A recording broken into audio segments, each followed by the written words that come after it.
Pilipinas. Nasa Hong Kong pa kami. Kasi last Sunday, magkakasama rin kami doon sa prayer rally din. Prayer and worship din sa Hong Kong. Pinagbigyan din ni Pastor si tatay na makadalaw sa ating mga kapatid na mga OFW. At alam niya kung ano ang mangyayari. Pero hindi siya tumakas. Kahit kami nag-iisip, sana wag na lang bumalik si tatay. Pero dahil tunay siyang Pilipino, tunay siya nagmamahal sa bayan, bumalik siya. Na-witness natin, nakita, nasaksihan natin kung ano ang kadasan na ginawa nila sa Tatay Digong natin. Naalala namin at nanumbalik ang nangyari sa KOJC siege. Kung gaano kadami ang pulis na lumusong sa KOJC compound, yun din ang karaming pulis na humuli kay tatay. Si Pastor, nag-iisa. Bakit libo-libo pulis talaga ang lulusong? Si tatay, nag-iisa. At alam natin may edad na. At may nag-iinda pang karamdaman. Bakit ganun kadami ang pulis na kukuha sa kanya ng sapilitan? Si Pastor, dahil ganun sila, ganun silang kaibigan. Ang naramdaman ni Pastor, dalamhati. Naramdaman ni Pastor na parang noong namatay ang kanyang ina na pinakamamahal. Ganon nagdurugo ang puso ni Pastor sa nangyari ngayon. Ginipit din si Pastor. Ginipit din si tatay. Ang dalawang tao na nagbuwis ng kanilang buhay para sa kapakanan ng iba. Ang dalawang tao na nagsama ng 4 na dekada na nagbigay ng kanilang buhay, nagsilbi sa mga mamamayan. Ngayon, may edad na sila, nasa twilight years na sila. Ito ang nangyari. Pareho pa rin sila. Pareho pa rin ang dinanas nila. Unang ginipit at ngayon nasa piitan pa si Pastor na walang hustisya. Sumunod din si tatay. Kinuha siya, nalabag, alam natin lahat labag sa batas. Pareho din. Tadhana ba? Destiny ba yan ng pareho kong kaibigan? Pero hanggang ngayon, alam natin na may Diyos sa langit. Kung paano kami, KOJC, niligtas ng 16-day siege, alam namin may milagro. Dahil alam natin na higit ang kapangyarihan ng ating dakilang Ama sa langit kaysa sino man tao na may kapangyarihan ngayon. Naniniwala ba kayo sa milagro?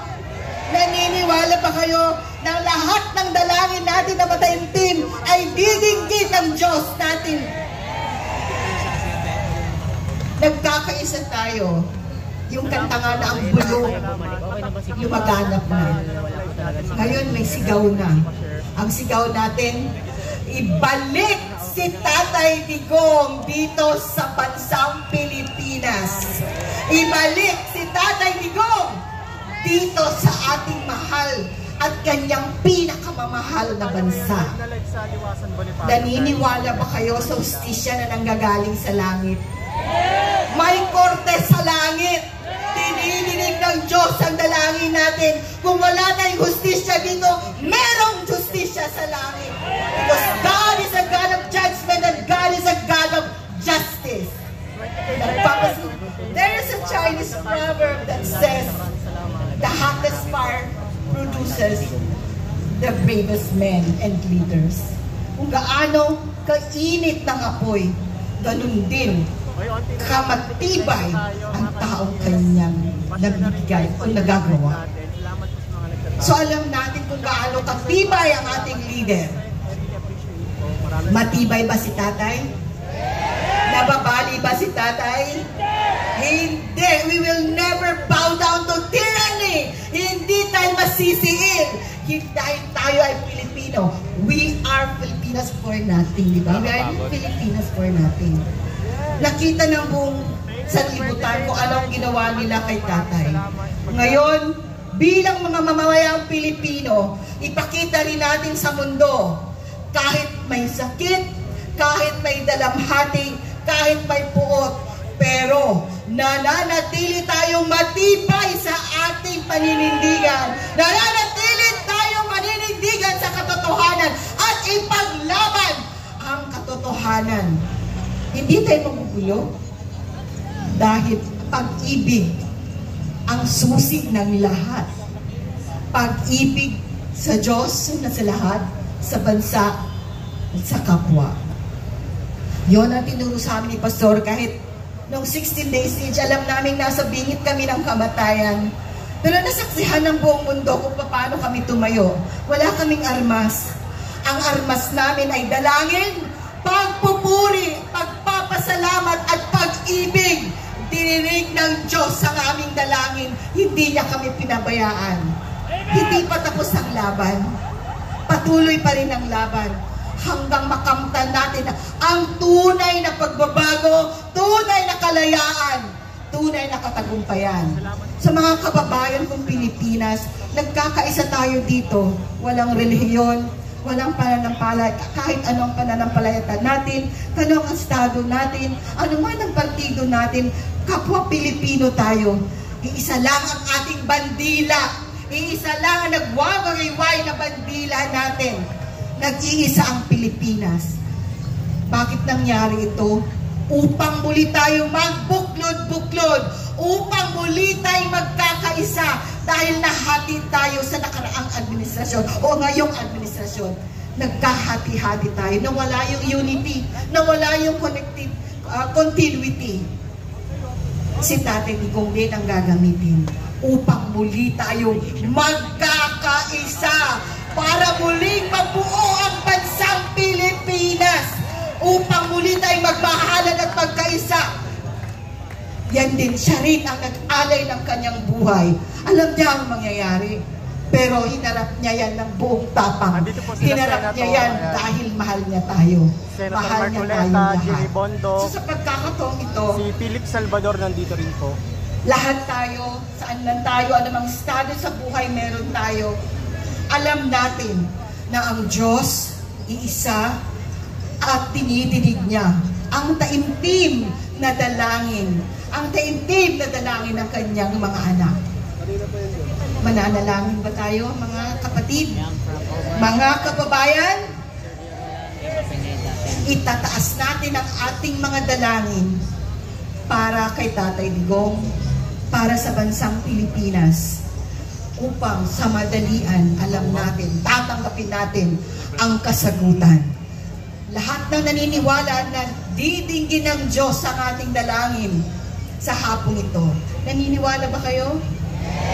Tingnan ko ang kamay ng naniniwala na ang Diyos sa langit hindi natutulog. Nakikita niya ang mga nangyayari at dinidinig niya ang dalangin ng kanyang mga anak. So sa hapong ito, sa unang dalangin, hinilihing ko ang lahat na tumayo bilang paggalang. Ilagay natin ang ating mga sarili sa presensya ng ating dakilang Ama. Dahil alam natin, kung tayo-tayo lang, wala tayong magagawa. Ngunit kung ang kasama natin, ang Diyos na makapangyarihan sa lahat, alam natin, magtatagumpay tayo. Sinasabi nga, if God be for us, who can be against us? Are we in the side of God? Lahat na nasa Diyos ang pananampalataya, sa lahat ng Diyos ang ating pag-asa, siya ang magbibigay. So magkaisa po tayong manalangin. Sabayan po ako. Ama namin makapangyarihan sa lahat, ang Diyos namin ng langit at lupa. Ikaw po ang amakda ng lahat, ang Ama si Kristo. Sa pagkakataong ito, narito po ang lahat ng nagmamahal sa iyo, sa ating bansa, at lalong-lalo na sa aming pinakamamahal na dating Presidente, Pangulo Rodrigo Roa Duterte, na naging mabuting ama sa bansang Pilipinas. Siya ay naglingkod ng tapat sa bayan, tunay na nagmahal sa Pilipino, at binigay niya ang lahat para sa kaiunlad ng bansa. Nilabanan niya ang masama upang maging ligtas kami sa kapahamakan at kriminalidad. Sa likod po ng lahat na nangyaring pag-alay niya sa kanyang buhay, nasaksihan po namin ang nangyaring karahasan at sa pilitang paghuli sa kanya, kinuha siya sa amin. Kaya ngayon, nagluluksa ang bansa. Ngunit alam namin, dakilang Ama, Diyos namin na makapangyarihan sa lahat, na hindi po ninyo hahayaang mawalang lubusan ang pananalig namin sa batas. Bagamat dumaan man kami ngayon sa panganib at kawalang katarungan, naniniwala kami at nananampalataya na ang inyong kapangyarihan ay mananaig sa aming kalagitnaan. Magkaisa po kaming dumudulog at nananalangin na iunat niyo po ang inyong makapangyarihang kamay upang hipuin at proteksyonan at panatalihing nasa mabuting kalagayan at kalusugan sa pangangatawan ang aming mahal na Tatay Digong na nag-iisa ngayon sa Hague, Netherlands sa kamay ng mga banyaga. Nananampalataya kami na makakamit niya at namin ang agarang hustisya at tunay na kalayaan, at higit sa lahat, makakauwi siya na bansa at muli namin siyang makakasama at makakapiling. Diyos namin makapangyarihan sa lahat, sampu ng kanyang mahal sa buhay, dinadalangin namin na bigyan mo po sila ng kalakasan, magiging matatag po sila sa kanilang dinaranas sa matinding kapagsubukan ngayon. Ingatan mo po si VP Sara, si Mayor Baste, si Congressman Pulong at kanilang mga pamilya at mga anak, at maging si Veronica at Tito Duterte at lahat ng mahal nila sa buhay at ang lahat po na nakapaligid sa kanila na mananatili po silang paglingkuran tunay. Naniniwala kaming dininig niyo po, Ama, ang aming dalangin at tanggap na namin ang kasagutan at milagro. Bagamat may kirot ang aming puso, nananatili kaming mahinahon sa gitna ng unos, sa gitna ng bagyo, dahil alam namin ililigtas mo kami sa kapahamakan mula sa kamay ng kasamaan at kadiliman, at muling masisilayan namin ang pagbubukang liwayway sa tunay na bagong Pilipinas. Sa inyo po ang lakas at sa iyo po nanggagaling ang mga milagro at himala. At alam namin ang inyo pong sakdal na kapangyarihan, ang inyo pong sakdal na kalooban, ang siyang masusunod sa bansang Pilipinas. At maingat po namin binabalik ang lahat ng kapurihan, lahat ng kapasalamatan, lahat ng kulalatian sa iyong dakilang pangalan, aming Jesucristo. Amen. Muling purihin, pasalamatan natin ang ating dakilang Ama. Pwede bang bigyan natin sa malakas na palakpak na parang nandito na si Tatay Digong? Bring him home! Bring him home!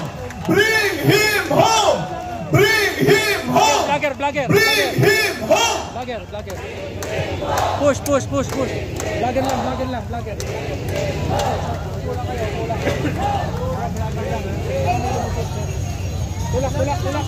Tulak.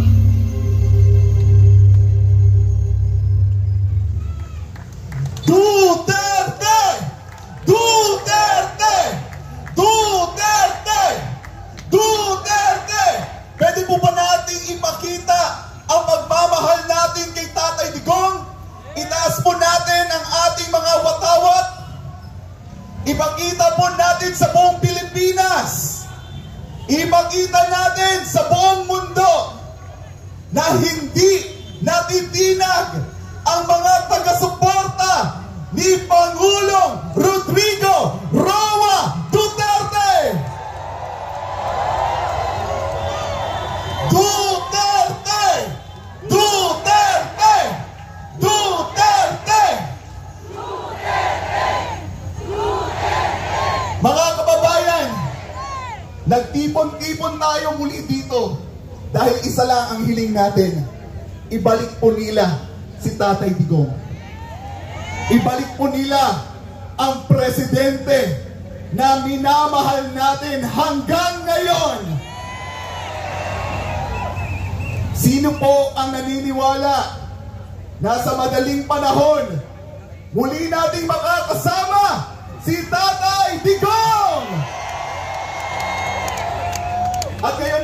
kababayan, bago po tayo mag-proceed sa ating programa, amin pong tinatawagan ang may-ari po ng Hyundai NCV 3644, NCV 3644 na ating pong ating sasakyan dahil may dadaan po.